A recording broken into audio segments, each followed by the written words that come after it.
Well, welcome back to Preservation Travels with Lane and Kevin here at our Restoration Nation. Today we have such a treat for you, and I know you're looking at where I'm standing and thinking, you do?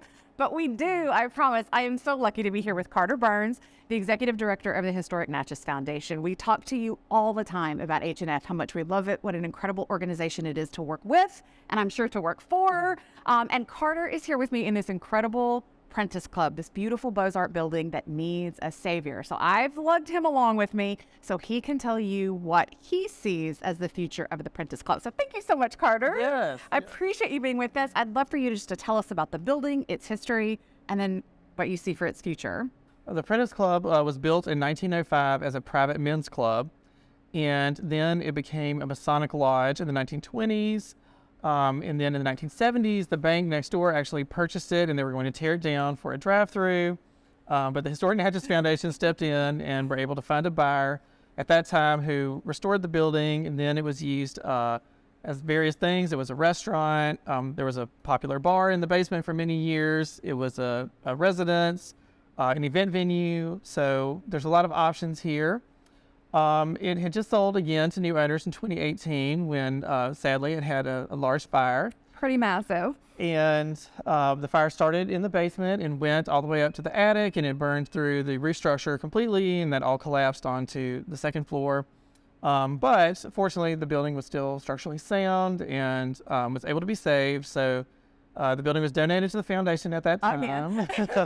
We saved it again, and we rebuilt the entire roof structure and restored the exterior. So, and the interior has been cleaned out and stabilized. So now we're looking for a new owner to take the building on and let us know what their vision is for it. I mean, it could be many different things. It's zoned commercial, so it could be condos, it could be restaurant, it could be event space, it could be a boutique hotel. There's just any number of things that that I can envision here. Right. I'd love for you to walk us through the building and show us what the spaces are now. Kind of talk us through how severe the damage is and what we're really looking at in terms of restoration. What's it going to need? What's it going to require? And then how involved the foundation is going to be in its eventual phoenix-like rising from the ashes. So I'm going to let you lead the way and show us around. All right, sure. So this was originally the library for the men's club. This room sustained a fair amount of damage, but it is all structurally sound. You can see the ceiling, you know, was charred and removed. The fireplace mantle was pretty charred, but it could be recreated. There's enough of it left here to see what it looks like. But it's got great light in here. Yeah, these windows are amazing. Opens onto the terrace and the entrance loggia with the floor-length windows. So and I love these beautiful peaks at the original color that we can see in the plaster. It looks like we had an incredible, like, Prussian blue, really dramatic space in here originally. Yes, that is one thing that the fire did, was it exposed the original paint colors on the plaster. It was so a very... you're saving money already. You don't have to do microscopy. Yes, you know exactly what they were. It was a very vibrant paint scheme in this building. A lot of primary colors, the blues, the greens. There's a red over there. So that was an exciting thing to find. Well, and I think one of the things that when we walk into spaces like this that have suffered this amount of damage but are not lost, they're structurally sound, the thing that we always say is it's 50% built. So while this looks like a monumental undertaking, the cost to complete the structure at this point is a fraction of what it would cost to build it new, if it could even be built new. So yeah, it would cost an enormous amount of money to build this structure new. Right. Absolutely. Well, let's go on. So what's next? Next, we'll go across the hall into what was originally the club room. Perfect. With restoration work, the work never ends. And so, therefore, neither does our need to stay healthy. And we stay healthy with Ritual. Ritual is created with clean ingredients and key nutrients to help fill common dietary gaps. It was designed to support foundational health, with nutrients to support brain health, bone health, blood building, and antioxidant support. I trust Ritual because of the research and testing they've done. They offer the first visible supply chain for all their labeled ingredients, so you know where they come from and why they're included. They're designed to dissolve later in the small intestine. That's important because this is the ideal place to absorb nutrients, and it's gentle on your stomach. You can even take them without food. Fill in the gaps in your diet with essentials for women, or, fellas, essentials for men. a small step that helps support a healthy foundation for your body. Ritual is offering 20% off your first month with Ritual. Just go to ritual.com/ournation20 and use code ournation20 at checkout. So this was originally the club room, which I think was more like a reception room for the club members and their guests. But it was not as damaged in the fire. No, hardly at It all. started on the other side of the building, but it's got these amazing ionic columns here that kind of separate this little area off to the front, and the beautiful mantle here. It has the PC for the Prentiss Club up at the top. It was not really damaged, as you said. The fire, the heat started stripping the paint off. That beautiful shellac is intact underneath. Yes, so the wood is very nice underneath. And then you can see this room had kind of a reddish color originally on the plaster. Very here. masculine colors. Yes. I love this. You can tell it was really meant to be a men's club. We have these very intense, bold, strong colors in here. Yes. So none of this faux bois on the walls is original, so it can all go, right? Exactly. Fantastic. And again, our floor to ceiling windows out onto the loggia. It's just the most spectacular room. And like you said, I can really see it as a common space for some condominiums or townhomes here. What incredible community gathering spaces down here. Yes. I'm already envisioning it. Luckily, I don't have the money for this project or we might be in trouble.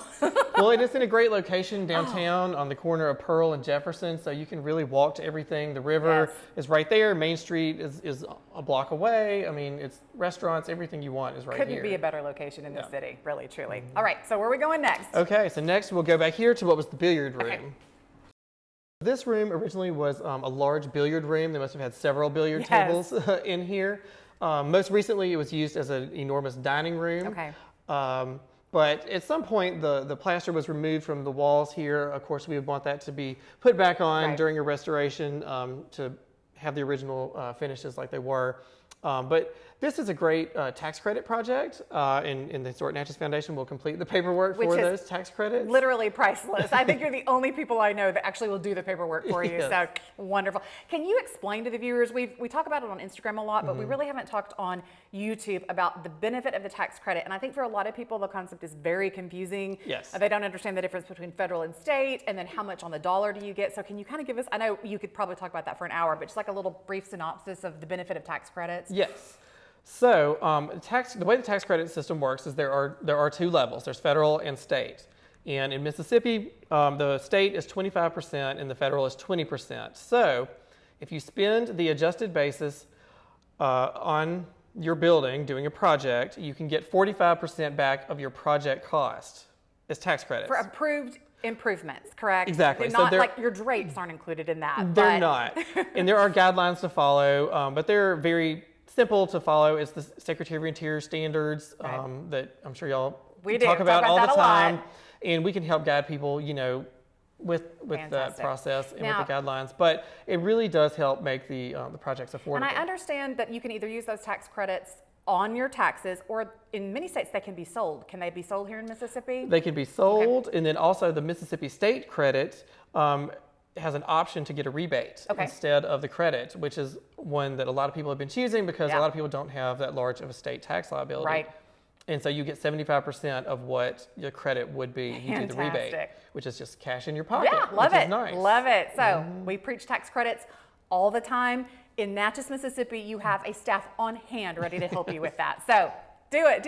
I do want to talk a little bit about the Secretary of the Interior standards since I have an expert with me today.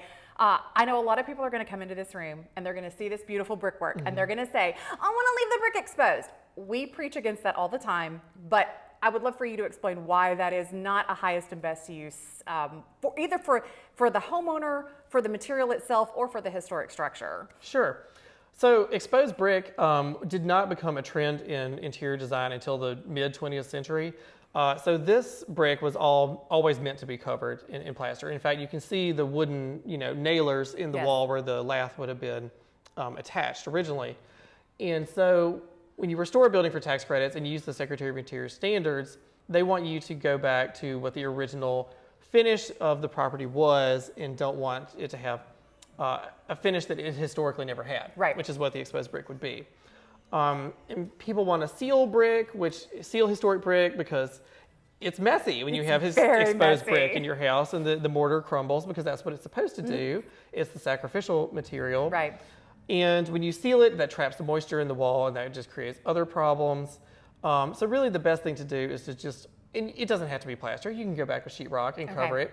But So that would be to go acceptable back. Yes. if with the standards to do sheetrock instead of plaster. So it doesn't Exactly. have to be that monumental undertaking of the 3 steps plaster. It can be Exactly. a little more modern material. But we have people all the time who want to leave this brick exposed. And I understand the historic made brick is a work of art into itself. But Right. I promise you, you do not want to live with it. If you've ever lived with exposed brick, we had it in a store one time and it's a nightmare to have. There is one place in this building where the exposed brick is appropriate. Okay. And that is in the basement because it was never plastered. It was always exposed.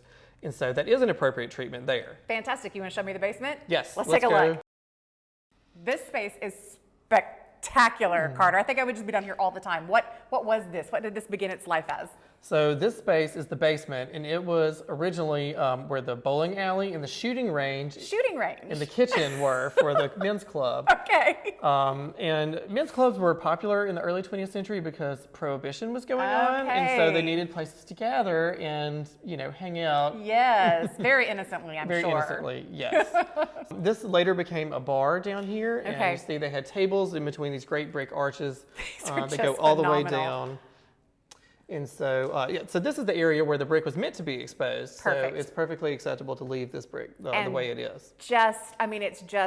It's like a work of art down here. It's unbelievable. I love that, for people who don't know this, it's so beautiful and we love it, but these arches, I'm sure, are actually quite structural. The strength of the are. arch is so important in a building of this size.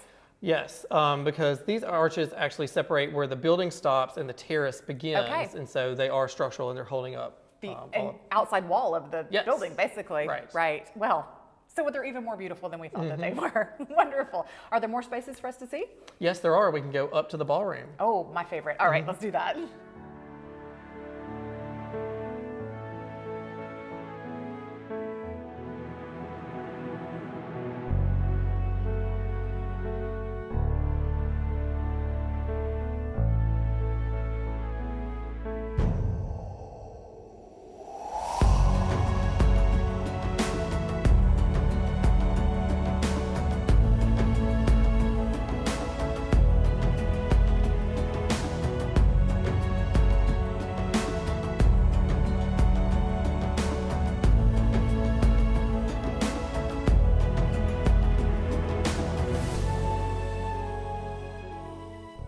Well, this is a monumental space. Yes, so this was the ballroom up here on the top floor.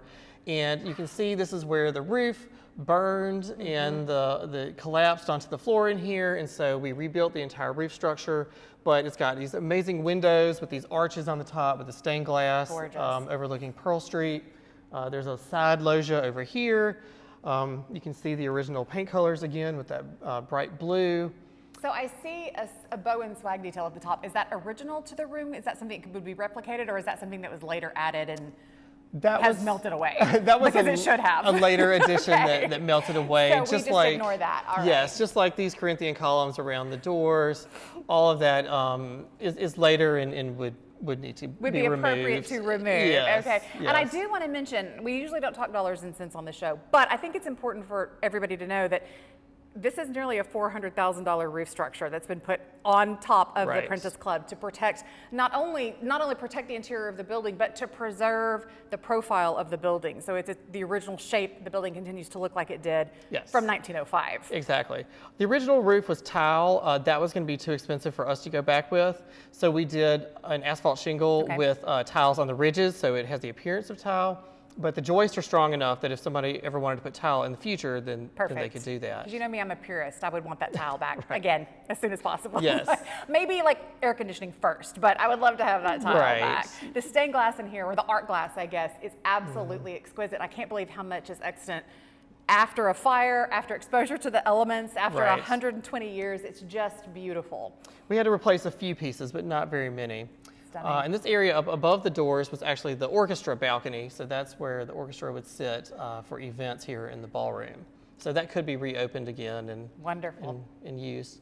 Absolutely. Everybody wants a dais, right? Yes. I do, for sure.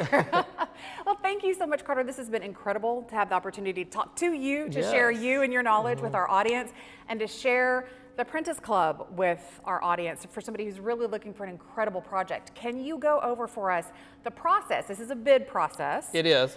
It's going to be a bid process, so we need several things from a potential buyer. Okay. We need to know what their plan for the property is. We want to know how it's going to be used. We need a timeline that they, project for how long it'll take for them to finish their project. We're going to need some financial information to make sure that they have the backing or the investors, whatever they need to make the project a reality. And then the beginning bid price is going to be $80,000. So I think that's a bargain. Yeah, it's a 12,000 square foot building. It's 4,000 square feet on 3 levels. Okay. As I mentioned, it's on a large corner lot in downtown Natchez. There is room for parking in the back and the side. But if anyone wants to see it, they can contact me. They can go to our website. The information will be there at natchez.org. Or they can send an email. They can email to HNF, Historic Natchez Foundation, HNF@natchez.org, and we can arrange for them to come see the property or send them more information about it, whatever they want. Wonderful. And we'll be here. This is home now. So come see us. Come be our neighbor in Natchez, Mississippi. Carter, thank you for being with us today. Yes, thank you for showing us this incredible project property. And thank you for coming with us on Preservation Travels with Lane and Kevin at our Restoration Nation. Join us in Natchez. It's the place to be, I'm telling you. See you next time. Don't forget to go to ritual.com/ournation20.